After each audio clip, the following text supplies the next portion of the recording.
सो तुम सबका स्वागत है what if Naruto was an उचिहा के सेकंड एपिसोड में। एंड भाई अगर तुम्हें याद है तो पिछले वाले एपिसोड में बहुत ज्यादा क्रेजी चीजें हो गई थी, इसलिए बिना ज्यादा टाइम वेस्ट करे मैं तुम्हें छोटा सा रिकैप दे देता हूँ कि लास्ट वाले एपिसोड में क्या क्या हुआ था। साले हरामी कुत्ते सुअर डांजो की वजह से इताची को अपना पूरा क्लैन खत्म करना पड़ गया था। उसके बाद इताची मिलता है दोनों सास्के एंड नारुतो से, जहाँ पर वो सास्के को पीट के उसे साइड कर देता है एंड वो नारुतो को अपने साथ किडनैप करके ले जाता है। सास्के जब अपनी कुटाई के बाद ये रियलाइज करता है कि इताची नारुतो को उठा के ले गया है, तो फिर वो दोनों इताची एंड नारुतो को ढूंढने में लग जाता है। एंड उसने बहुत ज्यादा ट्रेनिंग कर रखी थी, इसलिए वो दोनों इताची एंड नारुतो को ढूंढ भी निकालता है। एंड उसके बाद दोनों भाई इताची एंड सास्के के बीच में काफी ज्यादा इमोशनल बातें होती हैं, जहाँ पर सास्के को कुछ भी समझ में आ नहीं रहा होता है कि उसका बड़ा भाई इताची ये सब क्यों कर रहा है। बट इताची सास्के को समझाता है कि अगर तेरे को अपनी फैमिली एंड क्लैन का बदला लेना है तो तुझे और भी ज्यादा पावरफुल होना पड़ेगा एंड उसके लिए तुझे मेरे को बहुत ही ज्यादा हेट करना पड़ेगा। उसके बाद इताची अपनी तलवार को निकाल के नारुतो के अंदर घुसा देता है, जिसकी वजह से सास्के को बहुत ज्यादा गुस्सा आ जाता है एंड उसका शारिंगान भी अवेक हो जाता है। एंड तभी इताची अपने jutsu को यूज करके वहां से निकल जाता है। थोड़े टाइम बाद सास्के को रियलाइज होता है कि नारुतो अभी भी जिंदा है एंड उसकी सांसें चल रही हैं एंड इसलिए वो नारुतो को अपनी पीठ पे बिठा के जल्दी से जल्दी कोनोहा के हॉस्पिटल में ले जाता है। सो यही सब हुआ था पिछले वाले एपिसोड में। एंड अब यहाँ से स्टार्ट करते हैं सेकंड एपिसोड की कहानी। हॉस्पिटल पहुंचने के बाद हमको बताया जाता है कि नारुतो की कंडीशन अपने आप में बहुत ज्यादा सीरियस है एंड नारुतो को हॉस्पिटल पहुंचाने के बाद सास्के भी अपने आप में बेहोश हो गया था, एज वो बहुत ही ज्यादा इमोशनली टूट चुका था। सास्के इताची को सिर्फ उसे अपना बड़ा भाई नहीं मानता था, वो उसको अपना रोल मॉडल एंड एक परफेक्ट निंजा भी मानता था। सास्के बिल्कुल इताची की तरह बनना चाहता था, बट अब जब उसके बड़े भाई इताची ने उसके पूरे क्लैन एंड उसकी पूरी फैमिली को खत्म कर दिया है, इसी वजह से सास्के के दिल में इताची के लिए हेट एंड बस रिवेंज की फीलिंग्स बची हुई हैं। वहीं पे हमको नारुतो का पर्सपेक्टिव दिखाया जाता है। नारुतो के दिमाग में भी बस एक ही चीज चल रही थी कि वो सास्के को इस दुनिया में अकेला छोड़ के नहीं जाना चाहता था एंड उसे खुद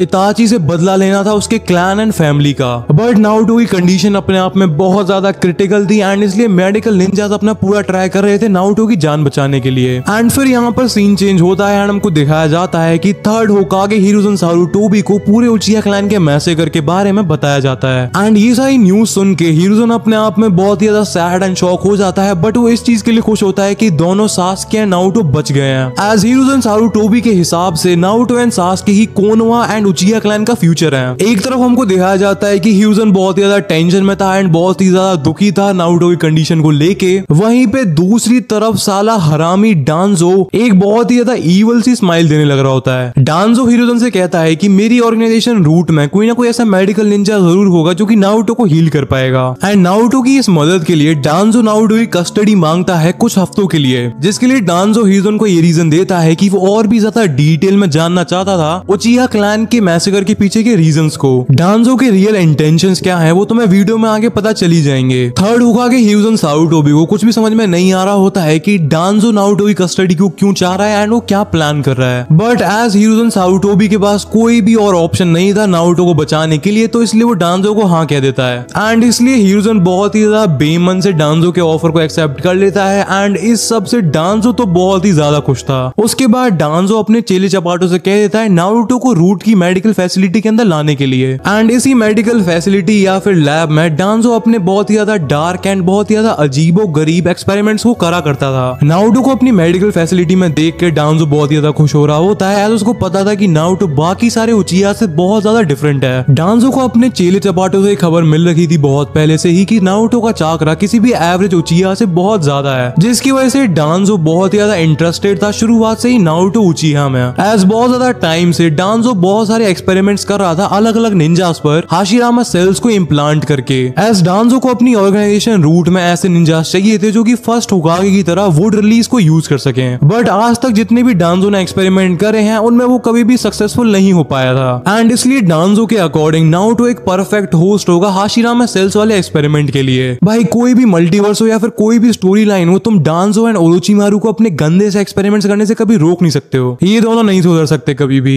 डांजो को ये बिल्कुल भी नहीं लगा था कि वो इतना ज्यादा इजीली नारुतो को पकड़ लेगा, एज उसको इताची का बहुत ज्यादा डर था एंड एज इताची का कुछ भी पता नहीं है, इसलिए डांजो अपने एक्सपेरिमेंट करना चालू कर देता है नारुतो के ऊपर। एंड भाई तुम सोचो एक बार कि नारुतो के ऊपर क्या बीत रही है, उसके सामने उसका पूरा क्लैन उसकी पूरी फैमिली खत्म हो चुकी है एंड वो करने वाला उसका खुद का बड़ा भाई इताची है जिसको वो सबसे ज्यादा मानता था। एंड उसी के बाद वो भाई खुद ही उसके अंदर एक स्वॉर्ड घुसा देता है एंड नारुतो को बिल्कुल भी टाइम नहीं मिला इस सब से बाहर आने का कि उससे पहले डांजो ने उसे पकड़ लिया है एंड उसके ऊपर एक्सपेरिमेंट करने लग रहा है। डांजो इम्प्लांट कर रहा था नारुतो के अंदर हाशिरामा सेल्स को एंड बहुत ज्यादा चांसेस थे कि इस सब की वजह से नारुतो मर जाए। बहुत ज्यादा टाइम तक नारुतो को ये दर्द एंड पेन को सहना पड़ता है और उसके पास कोई और ऑप्शन नहीं था। इस एक्सपेरिमेंट के टाइम पर नारुतो काफी टाइम होश में आता था बट उसको इतना ज्यादा पेन फील होता था कि वो दोबारा से बेहोश हो जाता था। कुछ दिनों तक नारुतो के ऊपर ये एक्सपेरिमेंट करने के बाद फाइनली नारुतो के अंदर हाशिरामा सेल्स को इम्प्लांट कर दिया जाता है एंड ये सब एक्सपेरिमेंटेशन खत्म होने के बाद नारुतो होश में नहीं आ रहा होता है एंड डांजो नारुतो को गालियां दे रहा होता है कि क्या वेस्ट ऑफ टाइम था ये मेरा। बट नारुतो के दिमाग में और ही कुछ चल रहा होता है। वो बार बार अपने फैमिली को याद कर रहा होता है एंड तभी उसको बार बार याद आता है कि कैसे उसके भाई इताची ने उसकी पूरी की पूरी फैमिली को खत्म कर दिया था। बट फाइनली वो अपने भाई सास्के को याद करता है एंड वो अपने प्रॉमिस को याद करता है जो कि उसने अपने आप से करा था कि वो अपने भाई सास्के को इस क्रूअल दुनिया में अकेला छोड़ के नहीं जाएगा। एंड फाइनली अपने भाई एंड अपने प्रॉमिस को याद करके नारुतो बहुत ही ज्यादा पेन में उठ जाता है। नारुतो अपने पेन की वजह से बहुत ही ज्यादा जोर जोर से चिल्ला रहा होता है बट नारुतो को चिल्लाते हुए देख के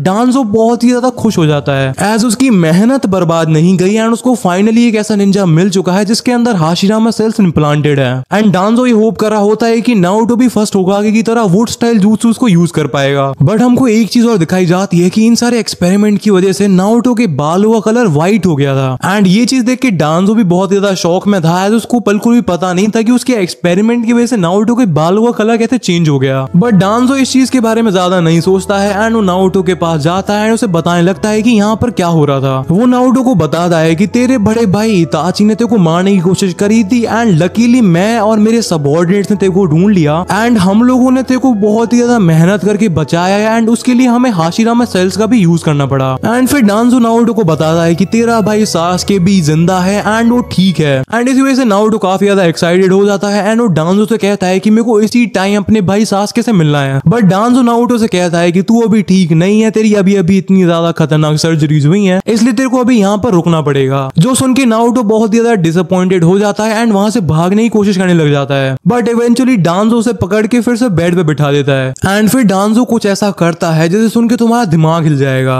डांजो नारुतो के ऊपर यूज करता है कोरो अमात्सु कामे को जो कि उसने शिशुई को मार के पाया था एंड कोरो अमात्सु कामे का यूज करके डांजो नारुतो की पूरी पूरी मेमोरीज को ऑल्टर या फिर चेंज कर देता है। डांजो नारुतो की मेमोरी के अंदर डाल देता है कि वो बचपन से ही नारुतो को ट्रेन करता आ रहा है एंड वो उसका मास्टर है एंड नारुतो डांजो को बहुत ही रिस्पेक्ट करता है एंड उसकी सारी बातों को मानता है एंड डांजो नारुतो के दिमाग में ये चीज घुसा देता है कि नारुतो को स्ट्रॉन्गेस्ट निंजा बनना है एंड होकागे बनना है ताकि कभी भी दोबारा उचिहा क्लैन जैसा कांड ना हो पाए। एंड इसी के साथ डांजो नारुतो के ऊपर पूरा का पूरा कंट्रोल पा लेता है एंड स्टार्टिंग से ही ये डांजो का प्लान था। एंड इसी के साथ जो नारुतो अपने भाई सास्के से मिलने के लिए बहुत ज्यादा एक्साइटेड था एंड डांजो के पास से भागना चाहता था वो काफी ज्यादा शांत हो जाता है एंड डांजो की बातें सुनने लग जाता है। बट स्टिल अभी भी नारुतो के दिल में इताची के लिए बहुत ज्यादा हेट थी एंड वो अभी भी इताची को खत्म करना चाहता है अपने क्लैन का बदला लेने के लिए। एज अब नारुतो को लगता है कि इताची ने बहुत ज्यादा गलत करा उचिहा क्लैन को खत्म करके एज उसकी वजह से कोनोहा को बहुत ज्यादा डैमेज हुआ है एंड हो सकता है कि दूसरे विलेज वाले इस अपॉर्चुनिटी को देख के कोनोहा के ऊपर अटैक कर दें। एंड डांजो ये सब देख के बहुत ही ज्यादा खुश हो रहा था एज उसका प्लान परफेक्टली एग्जीक्यूट हो चुका था।